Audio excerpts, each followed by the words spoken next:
Hey everyone, thanks for tuning in. And we are here with AEW star and the FTW champion, absolute Rikki Starks. How are you? Cool. Doing great. How are y'all today? We're good, we're Doing good. good. Thank you. We are happy to have you on our podcast. It's a real honor for us. Well, I appreciate it. I think this is the first time I've ever been on this podcast. One, but also two, to have someone so far away Yeah. to have me on as a guest. Yeah, so Yeah. it's a double honor for us, you know. There it is. Yeah. So let's start. First of all, the first question I want to ask, we're coming off the bat of AEW Dynamite Grand Slam on New York. You weren't wrestled on the card, but the one thing I want to ask is, how was the feeling, the atmosphere of the day, being in the Arthur Ashe Stadium, the whole atmosphere of AEW in this special event? It was great. I walked into the arena early in the day to get a feel for it and to see the setup for it, with no fans, and then to see with fans there, it was insane. It really felt like, I know from certain fans, they would tell me it felt like a Mania weekend. That's how large and grand the whole event felt. And it was just on free TV. So I really loved it. The venue was beautiful. It was immaculate in the back. And then to see the fans actually pack it out, like all the way to the top. It's something I won't forget. Yeah, and of course, it's only part one of the Arthur Ashe show. Tonight Tonight you got Rampage, Did it your boy, again. Powerhouse Hobbs versus CM Punk, and CM Punk is involved with Team Taz. Maybe you're on his list. Maybe, but I still have to take care of Brian Cage first, and then we'll see with CM Punk. But I know tonight Hobbs is going to be doing some business with Punk, and I'm really looking forward to it. I believe a lot in Powerhouse Hobbs, and I think this will be Punk's biggest test since he's been here, and you shouldn't count out Powerhouse Hobbs. You know what I'm saying? Yeah, of course. He's a monster. And you mentioned Brian Cage, and of course, you guys have a long history with you two. And I must say, since you joined AEW, and especially since you joined Team Taz, in my mind, I think you were the star of the team since the beginning. Thank you. So can you tell us a little bit how this feud between you and Brian Cage affect your career, and when we're gonna see you guys finally meet in the ring again? Well, I think that I don't know when, right? I'm still trying to, it's on my terms. So when I'm ready, we'll do it. But I think since the whole issue that has arisen with Cage started, I've been a little bit more free. There's times where I had to really carry the weight for Cage in matches where he was messing up and, not really pulling his own weight as he should in a team setting. And so now I think it's time that people get to see me finally spread my wings and do what I can to the 1,000th degree. Yeah. Sure. I'm really happy you said that, because for me, you like one of the best workers in AEW and in the entire wrestling business at all. And you see, and when Sting came back after 5 years of like forced retirement because of an injury, you were on in his first match, tag team match. How did you feel about that? They trust you to work with Sting after a long time. I didn't really think about it until I want to say a few months afterwards that was a big pivotal thing, not only for Sting, but for me as well, just because this guy is coming back from 7 years of not wrestling, and especially having a neck injury. And now he's suddenly thrown into a match with someone that he doesn't really know. So to have that was a big honor for me. But also, too, it's cool to see how I reacted to dealing with someone of the magnitude of Sting. And personally, I think I hit it out of the park. I think Sting definitely hit it out of the park. He's just incredible. I don't know if you saw his match with him and Darby versus FTR, but it was an incredible match. Yeah, I loved it. I loved it. Me too. One of the best matches of the night. Yeah, absolutely. So right there, that just tells you the type of talent and what an icon Sting is just from that alone. But it was really great to have that little feather in my cap. Yeah, it's something to take with you for your entire career. Right. And if we are talking about icons and legends in pro wrestling, of course, you're a member of Team Taz, and of course, Taz is one of the biggest names in professional wrestling history. And since you joined his team, your career is skyrocketing. And what I was wondering is how Taz is affecting on your career since you and him are teaming up. Well, Taz is really good. He gives really good advice. And there's times where I go to him for advice on the business side of things or the wrestling side of things. So he's very beneficial in that regard, as well as he's a great commentator as well. Like, literally one of the best commentators we have in wrestling, period. Yeah. So it's been great to work side by side with him and to see the evolution of the group as we continue on. Yeah, and you mentioned commentary. You actually did commentary on Rampage. Tell us about that. How did it felt?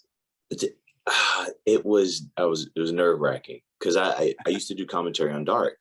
And so, I take that very serious. Commentary is a very hard thing to do. It isn't easy. Just because you have charisma or just because you can, cut a promo doesn't mean that you'll necessarily be good at commentary. So I'm still trying to find my footing in that. But to be on Rampage, now this is the second show that we have on national TV. It's still scary in some bits, but I do enjoy it. I like the challenge of it. And I like being able to have that type of pressure on me because that's what I work best under. Yeah. We will see you in the future again commentating on Rampage. Or absolutely. Maybe Dynamite. Tune in tonight and you'll definitely hear me again. Oh, nice. So, of course, as I mentioned at the beginning of the interview, you are, of course, the FTW champion.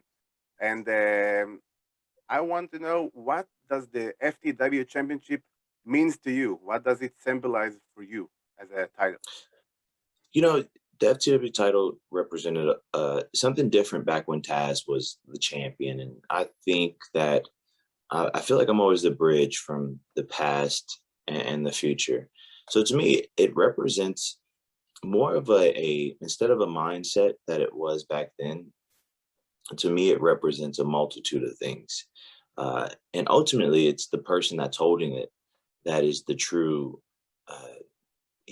champion in terms of, like, Taz was a very outspoken and angry individual back in ECW when he held the title. And I'm a little bit of the opposite, but I still have that street edge to me.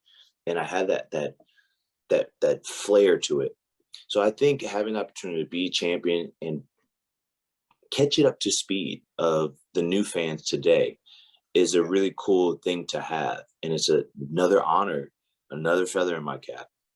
Yeah, for sure. You got a comparison with your outfit to The Rock. Yeah. Tell us a little bit about that. How did they come up? I mean, I like to dress nice. Outside of wrestling, I dress nice. And I think what happened was people got so accustomed to wrestlers coming out in basketball shorts and T-shirts. And then when The Rock would dress up, thereafter, every person who dressed up, they were just automatically compared to The Rock. That's what I think. So It doesn't help that I also have physical features in my face that look kind of like him as well. But it doesn't bother me at all. I like dressing up nice. No one can dress better than me that talks crap to me. So, I take it like that. But it's funny. I see different memes of me and The Rock, turtleneck, the fanny pack and all that stuff. It looked the same. Yeah. It could be my father. Who knows? That's a good family to be born to. Right? Yeah. Yeah. I need that child support money. That back pay. That's some Samoan money. Yeah. Of course, Who really inspired you to start wrestling when you watched as a kid? There wasn't any particular. I think wrestling in a whole was what inspired me. My brother used to watch it a lot, and so as I grew up, I would follow along. And then I remember being 7 and telling my mom that I was going to be a wrestler when I grew up. So I think wrestling really helped me out quite a bit when I was younger. And so from watching it, and really wrestling was the only thing I watched, I grew to like people like The Undertaker. I really liked Mankind, and I liked The Rock, of course. But Undertaker was my favorite wrestler, and he still is. And of course, if I'm not mistaken, already in one of your past interviews, you had the chance to meet him. Yes. That's cool. What I wanted to know is, of course, as the FTW champion, and previously, before you came to AEW, you used to wrestle for NWA, and of course, you were the TV champion. And now that the forbidden door is wide open, maybe we can see the FTW champion go against the NWA TV champion, or maybe the NWA World Champion in the future. I think at this stage of my career, that I don't want to do that at all. Why? I'm the FTW champion. I'm part of AEW. You know what I'm saying?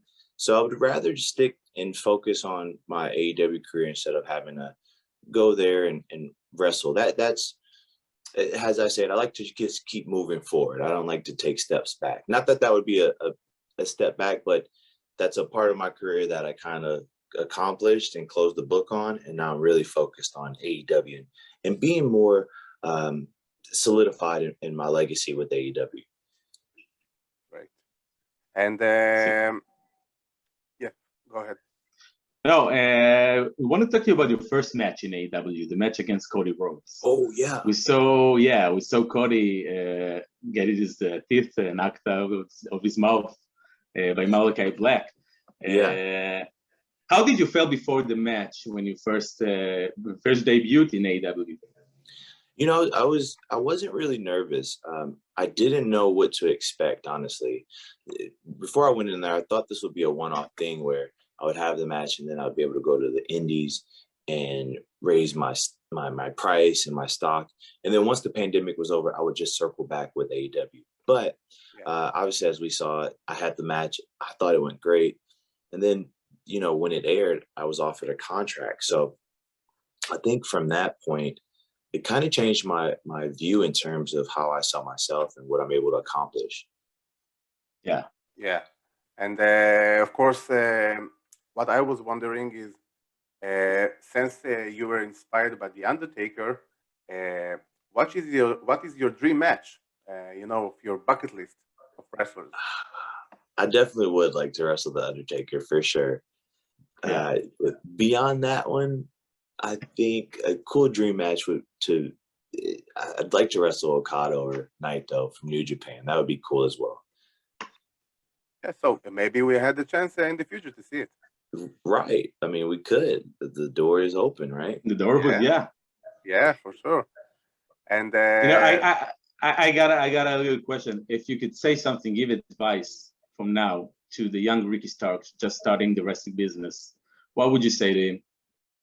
Oh man, I definitely would tell him that everything works itself out. And what I mean by that is that you shouldn't have to stress about things that you don't have control over. It just ultimately will work itself out. And I didn't really figure that out and believe in that until, a few years ago, maybe four or 5 years ago. So if I had that on my head when I first started, who knows how things would have turned out. But I still like how things turned out for my career as is. But that'd probably be the best advice I'd give them. Yeah, your career. Where do you see your career in 5 years? Yeah. Where do I see myself in 5 years? Well, I definitely see myself on top. as AEW World Champion, but also doing stuff outside of AEW in terms of, let's say, movies or TV shows, and bringing in viewers from there, and just once again creating another bridge from one aspect of entertainment, or really just anything, and merging it with the world of AEW. Yeah. And the final question I want to ask is, what is your favorite match in your career so far? Dang, my favorite match in my career by far. That's a hard one. I definitely would say my match against Cody was one of my favorites. I definitely walked away feeling a feeling I hadn't felt in a long time, especially I hadn't wrestled in 6 months or so because of the pandemic. Yeah. I think the second match that I really enjoyed probably was against MJF at Inspire, and then the third one probably be against Sammy at the same company. Great. Those are great matches, of course. I would love to see that match with Rikki Starks versus MJF. Again, huh? Yeah, for sure. Interesting. Okay. Yeah. Something to think about in the future.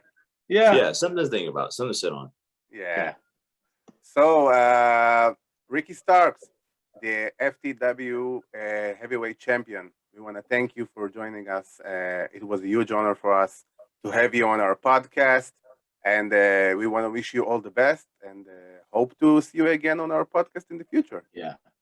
Thank you, guys. I appreciate y'all having me on. This was fun. Yeah, thank you very much. Thank you, guys.